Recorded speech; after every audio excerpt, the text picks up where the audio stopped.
Hola, muy buenas tardes, muchas gracias a todas y todos por acompañarnos. Escribí algunas palabras tomando fuentes, encontré una carpeta que tengo que se llama Conversaciones con Papá. Entonces quería relatar un poco de esta maravillosa vida. La película El Gran Pez del año 2003 se trata de un hombre que le contaba momentos de su vida a su hijo. Y cuando él era chico le encantaba y eran historias muy fantásticas. Y cuando creció el hijo se aburrió de las historias. No es mi caso, yo nunca me aburrí de las historias de mi papá y hasta hace 2 días se las estaba escuchando feliz. Y mi papá siempre me decía, yo creo que tú eres como el niño del gran pez, que no me vas a creer las historias que te cuento porque son muy fantásticas, pero algún día, como en el funeral, en la película, te vas a dar cuenta que los gigantes existen y que los mellizos y los gemelos también. Y llegó el día y bueno, no es necesario comprobar nada porque no fue el funeral, sino que las decenas de cientos de mensajes de gente de Tomé que me dice: yo fui dirigente de los trabajadores textiles y el año 81 tu papá nos ayudó a levantar una olla común, de compañeros del MAPU que me dicen: a pocos meses del golpe estábamos armando el partido en la clandestinidad, de gente que tiene todos esos recuerdos tan hermosos y que tengo la certeza de que van a seguir llegando siempre. Omar Rebolledo Montanares nació nada más y nada menos que el 20 de agosto, el mismo día que el padre de nuestra patria, don Bernardo Higgins Riquelme. A mi papá le gustaba decir generalmente que el 20 de agosto había marchas y celebraciones por su natalicio. Como la historia es fantástica, su nacimiento también lo fue. Corría 1944 en Penco y las parteras eran las encargadas de traer a los niños al mundo. El parto todavía no estaba medicalizado. Muchas veces contaban que los hermanos veían que la mamá iba a parir y salían gritando por los cerros en Penco, Lirquén, buscando a la partera. Por lo mismo la mortalidad infantil era bastante superior a la que tenemos hoy. Y bueno, Omar Rebolledo nació de pie en ese momento, en el año 44, una de las cosas más peligrosas que podía pasar. Y él se encargaba permanentemente de recordarnos eso. Nacer de pie en la cultura popular siempre ha sido sinónimo de suerte. Él decía siempre: no te olvides que yo nací de pie. El origen de su nombre, la abuela Ursinda alguna vez me contó que le quería poner Juan. Pero no sé si fue un médico o alguien que le dijo: no conozco Juan, que no sea tonto. Con perdón de los Juanes que están acá. Dijo: pero póngale Omar, que es como Juan en árabe. Así que no hay... Señor Santana, Con perdón. mucho cariño para el chico Santana. Así llegó el tercer embarazo de Ursinda Dominga Montanares Contreras, la abuela. Luego el nacimiento de Emilio Rebolledo Montanares, fallecido muy pequeño, Eduardo II Rebolledo Montanares, nos acompaña acá el tío Lalo, y luego, bueno, llegó también el tío Tito y la historia que viene después. Había contraído la abuela Ursinda matrimonio con don Eduardo Rebolledo Pereira el 3 de marzo del año 41, en Traiguén. Ambos, tanto Eduardo Rebolledo Pereira como la abuela Ursinda, venían de la Araucanía Norte. La abuela nació en el Fondo Alaska, en la comuna de Ercilla, y el abuelo Eduardo Rebolledo, que no pudimos conocer, murió en el 49, en la comuna de Gorbea. Como todos somos parte de la historia, ellos fueron parte de esa generación de campesinos que en la región de la Araucanía, o de campesinos de Chile en general, que emigró del campo a la ciudad en la primera mitad del siglo XX. Y así llegaron en tren a Lirquén, campesinos de la Araucanía Norte, a trabajar en las minas del carbón de Lirquén, donde trabajó el obrero Eduardo Rebolledo Pereira. Sobre la vida en Lirquén, posiblemente el tío Lalo nos podría recordar mucho más. Él se acuerda de algunas cosas. A mí siempre me ha sorprendido que él se acuerda cuando tenía 3 o 4 años, el tío Lalo, y ocurrió la traición de Gabriel González Videla con la ley maldita que persiguió a sindicalistas y comunistas. Y el tío Lalo veía cómo pasaban los camiones por Lirquén y cómo se llevaban a los vecinos y a los dirigentes sindicales, y le gustaba el camión. Y dice: ¿y por qué mi papá no está arriba de ese camión? Si era algo entretenido el camión. Bueno, como para hacer este relato de mi papá, no quise solo escribir yo desde los recuerdos, sino que miré apuntes que tenía de cosas. Él en algunos momentos grabó algunos audios que Renate transcribió, otras veces tomé notas. Y sobre la vida de Lirquén, decía mi papá textualmente, procedo a leer: Describir a Lirquén, un pequeño pueblo, casi una caleta de pescadores en la provincia de Concepción, resultaría injusto con lo que es esa comunidad humana en mi tiempo. Maravillosa, con un entorno, ya lo he dicho, muy especial y favorable a los niños que queríamos desarrollarnos como personas. Por ejemplo, nunca he olvidado que cuando éramos niños en Lirquén no existían las estaciones del año tal como las conocen todos. Ni otoño, ni invierno, ni primavera, verano. Nuestras estaciones tenían dos sentidos. Uno, el sentido de los juegos. Qué manera de tener juegos todo el año. Éramos increíblemente capaces de, sin ponernos de acuerdo, empezar a jugar, por ejemplo, al trompo. Empezábamos a salir con el trompo a la calle porque era el tiempo de los trompos. Así como empezaba el volantín. Era lo más típico, se acercaban los primeros soles primaverales de septiembre y los volantines surgían por todos lados. El tiempo de las bolitas, que era otro modo de pasar la vida. Incluso eso lo podíamos jugar en espacios donde no llegaba la lluvia. El tiempo de jugar a las escondidas, al Paquito Ladrón, a los espadachines, porque había películas infantiles de espadachines. En fin, ese era tiempo maravilloso y lo jugábamos. Hombres. Unos juegos hombres, otros juegos mujeres, pero algunas veces nos compartíamos, por ejemplo, el run run, compartíamos la casineta, saltar la cuerda, y no había entre nosotros una pizca de maldad. A veces nos daba una rabia alguna actitud, una cosa, y la arreglábamos a puñetes, obviamente. Pero no sé si me estaría poniendo viejo gagá. Pero la mayor inquietud que me queda de ese tiempo es qué cosa mágica daba la instrucción para que empezara el tiempo de las bolitas, el tiempo del trompo, el tiempo de los volantines, en fin, tantos tiempos. Nos teníamos que poner de acuerdo, nos decíamos la próxima semana empieza el tiempo de nada, ocurría nada, maravilloso. Eso es extracto de lo que grabó y mi papá en pandemia transcribió luego Renata. Eduardo Rebolledo Pereira, el padre, el obrero, el minero del carbón, del Comar Rebolledo, tuvo pocos recuerdos, pero lindos. Murió en febrero de 1949, en un accidente en las minas de Lirquén, fruto de condiciones laborales ignominiosas para los mineros. Un 2 de febrero de 49, el tío Lalo, la abuela Ursinda, mi papá estaban con los abuelos en el fondo del Arqui, llegan a una carreta y le dan la lamentable noticia del fallecimiento del padre. Recuerdo a mi papá como en San Ignacio, claro, cerca del río Largo. Recuerdo cómo lloraban con el tío Lano en ese momento la muerte del padre Eduardo. Bueno, que como a diferencia del Gran Pez, yo siempre disfruté de escribir las historias de mi padre. Tengo algunos de estos apuntes. Otro de lo que encontré, él dice, y paso a citarlo textualmente nuevamente: quiero recordar un poco lo que me ocurrió en mi segunda niñez, cuando después de fallecido mi padre nos tuvimos que ir a un pabellón donde la compañía minera nos pasó una de las casas en la que vivían los mineros, que se componía de una cocina, de un dormitorio medio y después de una especie de living comedor y todo lo demás, lo que no daba para la vida de una familia. Sin embargo, mi madre incluso tuvo que instalar camas al lado de donde estaba el comedor para arrendar a pensionistas porque necesitaban ingresos. Lo que le pagaban de pensión no le alcanzaba. Creo que años después nunca me he sentido mejor interpretado por Kelentaro que cuando canta sus coplas al viento y recuerda esa niñez, cuando dice: yo tuve una hermosa infancia, recordando ahora mi infancia tuvo hartas cosas duras, malas, pero las recuerdo con cariño. Por ejemplo, una de las cosas peores que me ocurría era que había algunas personas adultas ya que cuando uno andaba caminando por la vereda llegaba y le daban un chute en el trasero a uno diciendo: sale para allá, guacho de mierda. Y yo no entendía por qué me trataban así, si mi padre había sido un minero y si nosotros éramos una familia de niños con mi madre. Varias veces me pasó eso y era cruel, muy muy cruel. Lo que me vino a contar después es que esa casa era solo por un año y ya estaba finalizando el año. Entonces lo que creo que sabía era que teníamos que irnos, no sabíamos a dónde. Sin embargo, la historia da un giro. Un día mi mamá dijo que iba a salir y que iba a volver a la tarde. Salió, nosotros nos quedamos ahí en la casa jugando y volvió y nos contó que se había casado con uno de sus pensionistas, con Justo Espinosa, un hombre un poquito más joven que ella, con bastante trayectoria como dirigente, como líder, y que pasó a ser mi nuevo papá. Yo no sé si me dio alegría, no recuerdo si me dio pena, pero bueno, eran cosas que había que asumir. Eso también de lo grabado por mi padre y transcrito por Renate.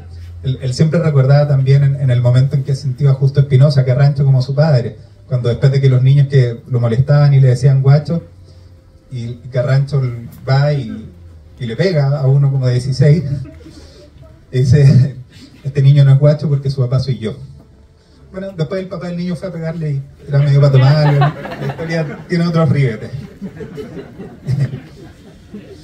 Larqui, la tierra de los abuelos.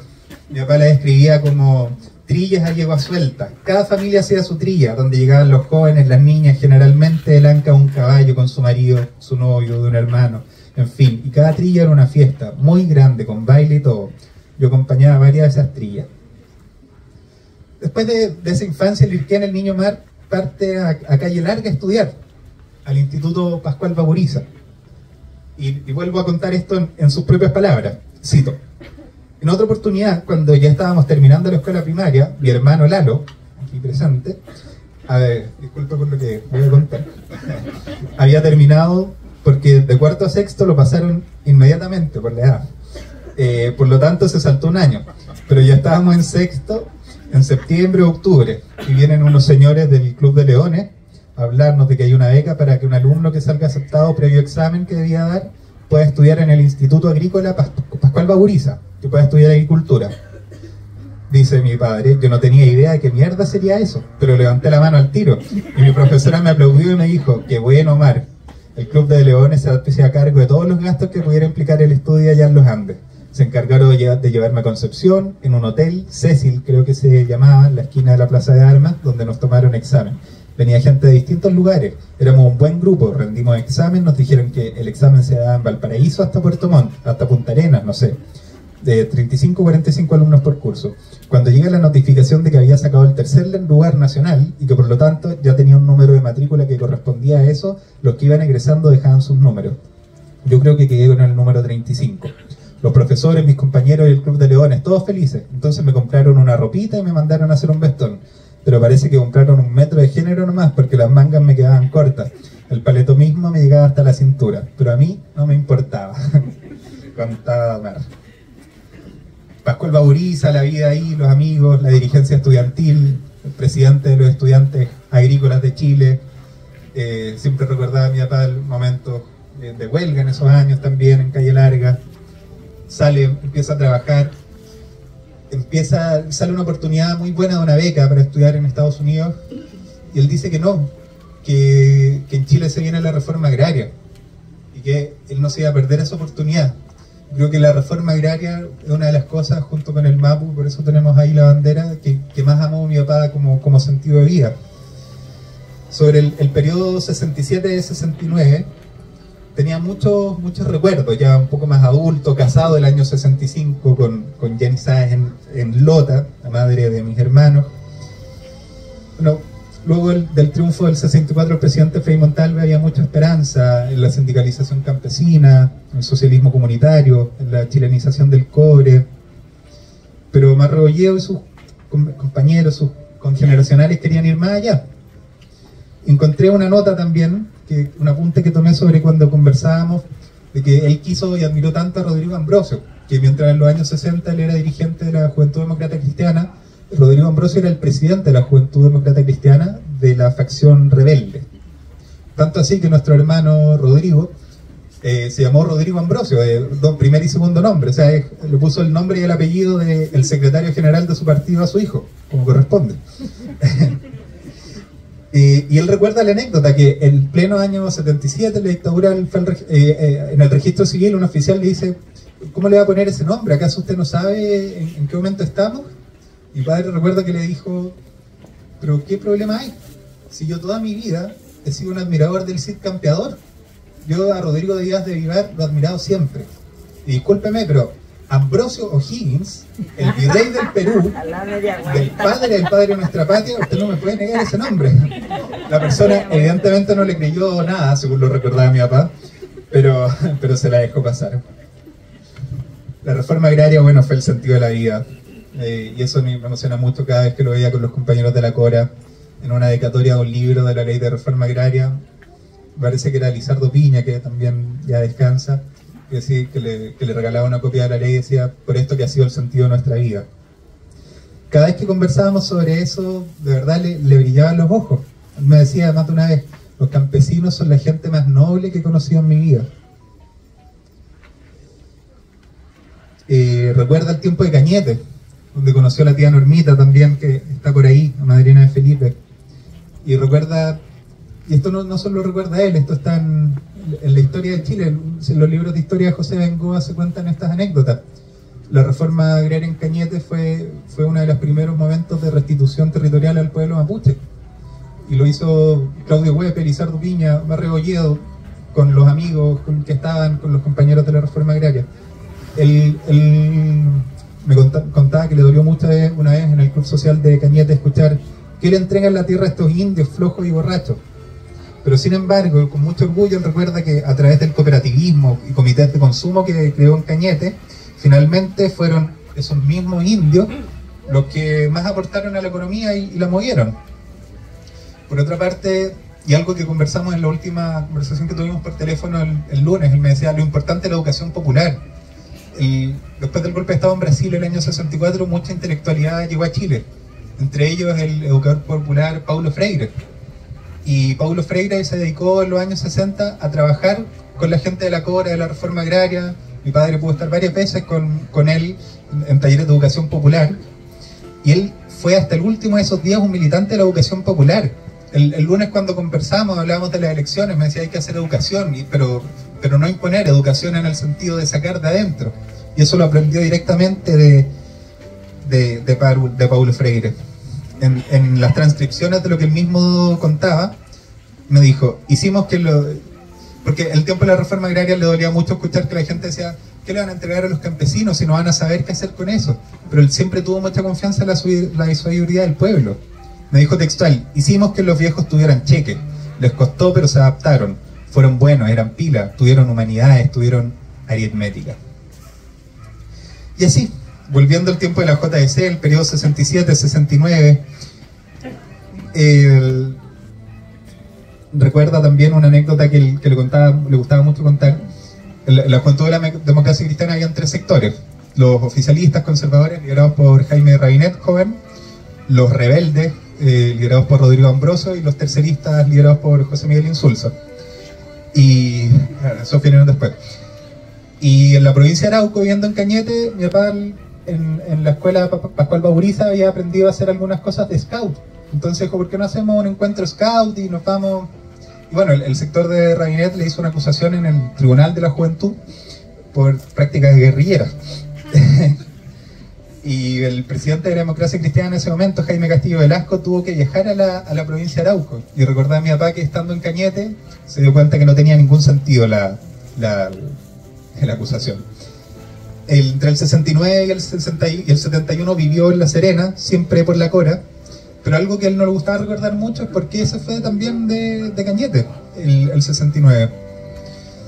Porque el año 69 había una familia que le correspondía la expropiación del fondo, la familia Estepare, pero esa familia tenía algunos vínculos con el gobierno de la época y logró que no le expropiaran a pesar de que era lo que correspondía legalmente.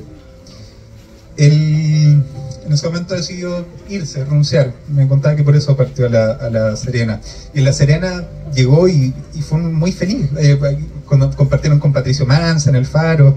Él me contaba que la Federación de Asentamientos Campesinos se juntaron, pensaron en el futuro, en el área social del sector agrario, para que estuviera también la propiedad social de los medios para un modo social de producción desde la agricultura. Me contaba con orgullo que recién llegado a La Serena había un conflicto grande. Él fue nombrado por las organizaciones en conflicto del paro provincial campesino de La Serena como representante y lograron frente a la intendencia de Coquimbo un triunfo muy importante también para los campesinos. De La Serena partieron a Linares.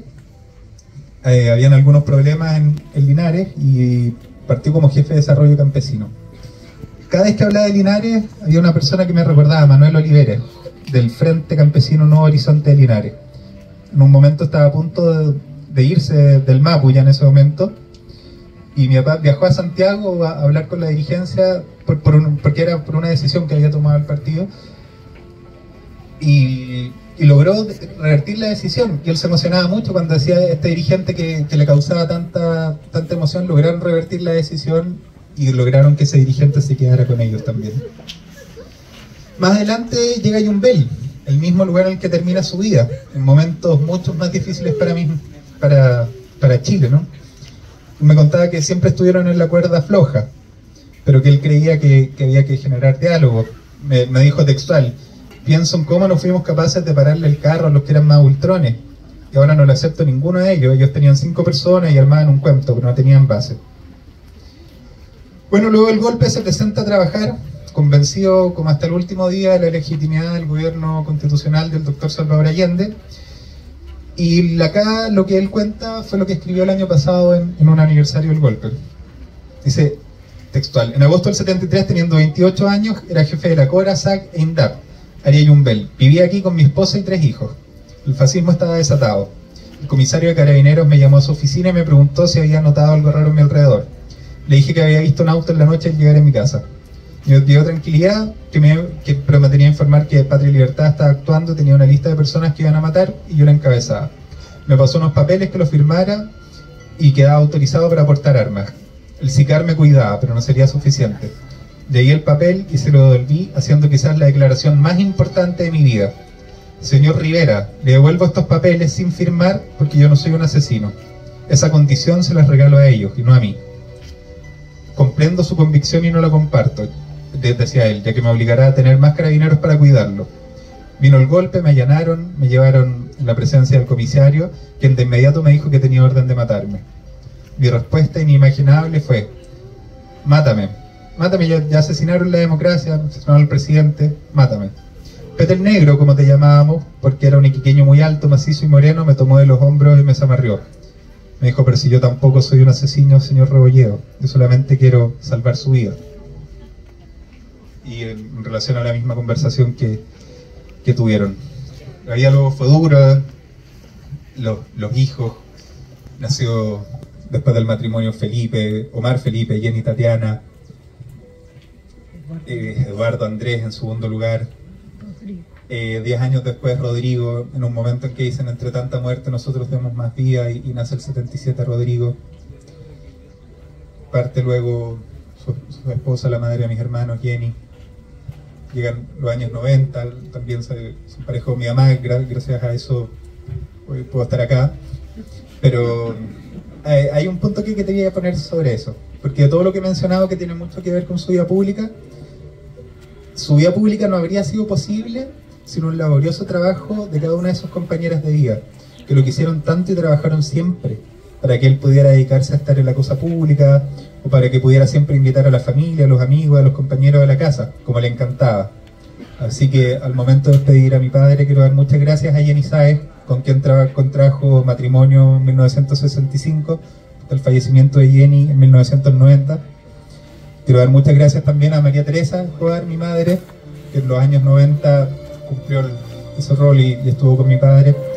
Y por supuesto a su compañera de los últimos días, a Renate Francia, con quien fue también tan feliz durante los últimos 21 años viviendo en Yumbel, a su amado Yumbel.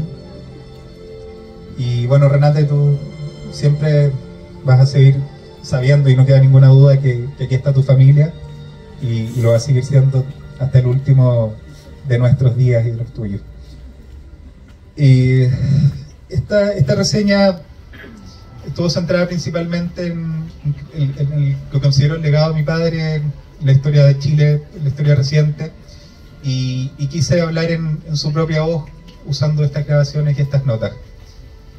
Así que eso, como padre, no sabes cuánto te quise, fuiste de verdad mi mejor amigo, fuiste además mi guía moral, fuiste mi compañero máximo. Y yo sé que estoy... no sé. Muchas gracias.